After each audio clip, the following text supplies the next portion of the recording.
नमस्कार साथियों, स्वागत है आप सबका हमारे चैनल पर। साथियों, एक बहुत ही बड़ा अपडेट निकल कर आया है। इसमें हम बात करेंगे कि भारत किस प्रकार दुनिया की सबसे बड़ी ताकत भारत को मिलने वाली है। अगर हम ताकत की ही बात करें तो दुनिया में किसी भी देश को ताकतवर कैसे माना जाता है? क्या उस देश के पास मजबूत सेना हो, क्या उस देश के पास अर्थव्यवस्था मजबूत हो, या परमाणु बम हो, या बेहतर तकनीक वाली मिसाइल्स हो। लेकिन इससे भी हटके एक बहुत ही ताकतवर चीज़ होती है, अगर वो किसी देश के पास हो तो उसे ताकतवर देश माना जाता है।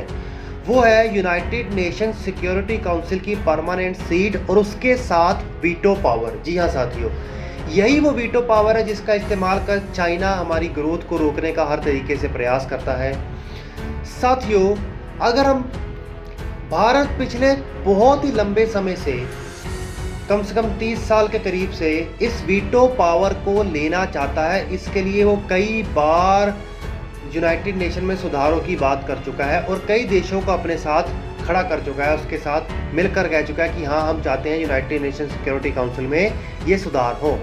लेकिन अब सबसे बड़ी बात ये हुई है कि भारत के साथ अमेरिका आ खड़ा हुआ है और आज के समय में अमेरिका और भारत बहुत ही पक्के दोस्त हैं। और अमेरिका ने यह ठान रखा है कि किसी भी हालत में वो भारत को यूनाइटेड नेशन सिक्योरिटी काउंसिल की परमानेंट सीट और वीटो पावर दिलवाएंगे। ये वीटो पावर है क्या? ऐसा क्या खास है इस वीटो पावर में जिसके चलते चीन को हम लोगों को नीचा दिखाने के लिए या उसको टैकल करने के लिए बहुत ज़रूरी है।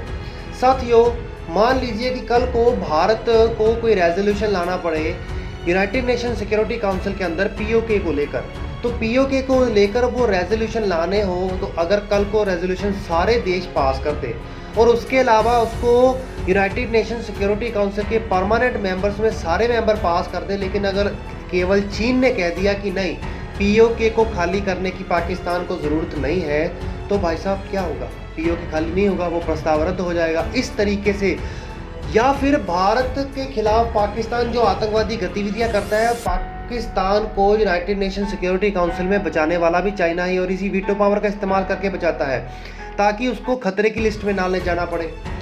इसी पावर्स का इस्तेमाल करके भारत को वो अंतर्राष्ट्रीय मंच पर कहीं ना कहीं अपनी स्ट्रेटजीज को पूरा करने से रोकते हैं। और चाइना को ये भी पता है कि अगर ये वीटो पावर भारत को मिल गई और यूनाइटेड नेशन का परमानेंट मेंबर बन गया तो वो हमारे लिए एक बहुत ही बड़ा खतरे का सबब बनेगा, क्योंकि चाइना को बहुत सारी ऐसी बातें हैं जो भारत की माननी पड़ेंगी। इसके चलते चाइना नहीं चाहता कि भारत को ये पावर मिले, लेकिन अमेरिका ने ये ठान रखा है। और अमेरिका और भारत दोनों ही चीन के बहुत ही पक्के दुश्मन हैं, बहुत ज़्यादा बड़ी दुश्मनी, और आने वाले समय में ये दुश्मनी बढ़ने ही वाली है, कम नहीं होने वाली। और हो तो ये भी सकता है कि रशिया भी आने वाले समय में चाइना के खिलाफ हो जाए, जिस तरीके से वो अपनी विस्तारवादी नीतियों को लागू करने में लगा हुआ है।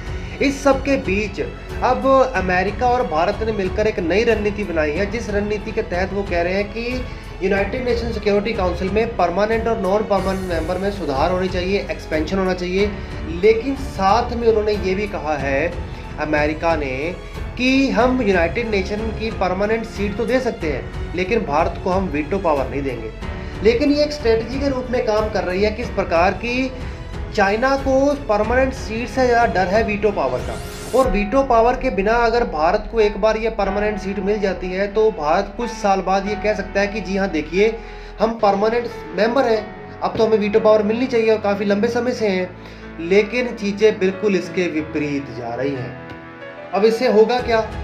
अब जैसे पीओके जैसे रेजोल्यूशन आएंगे, या पाकिस्तान के खिलाफ कोई रेजोल्यूशन जाएगा, या साउथ चाइना सी के ऊपर कोई रेजोल्यूशन जाएगा, तो भारत अपनी ताकत का इस्तेमाल करके चाइना को टैकल कर सकता है। और चाइना को इसी बात का डर है कि भारत हमें इस तरीके से भी टैकल करेगा। और अगर भारत को ये यूनाइटेड नेशन की परमानेंट सीट और वीटो पावर दोनों एक साथ ही मिल जाती है, हालांकि भारत तो अभी परमानेंट सीट की कोशिश कर रहा है, तो आप ये समझ लीजिए कि चाइना के लिए तो एक बहुत ही बड़ा खतरे का सबब समझ लीजिए। तो आप लोग नीचे कमेंट करके बताइएगा कि आपको क्या लगता है कि भारत को इस वक्त सिर्फ परमानेंट सीट का प्रयास करना चाहिए कि परमानेंट सीट के साथ वीटो पावर का भी इस्तेमाल करना चाहिए, क्योंकि चाइना भारत को रोकने के लिए इसी चीज़ का इस्तेमाल करता है। तो चलिए साथियों, चैनल को सब्सक्राइब करिए, बेल आइकन दबाइए। यहाँ पर हम आपके लिए फॉरेन सिक्योरिटी अपडेट्स और इंडिया रिलेटेड मेजर अपडेट्स और फाइटर जेट से रिलेटेड, डिफेंस से रिलेटेड अपडेट्स हम आपके लिए लाइक आते रहते हैं। चैनल को सब्सक्राइब करिए, बेल आइकन दबाइए और वीडियो को शेयर करिए।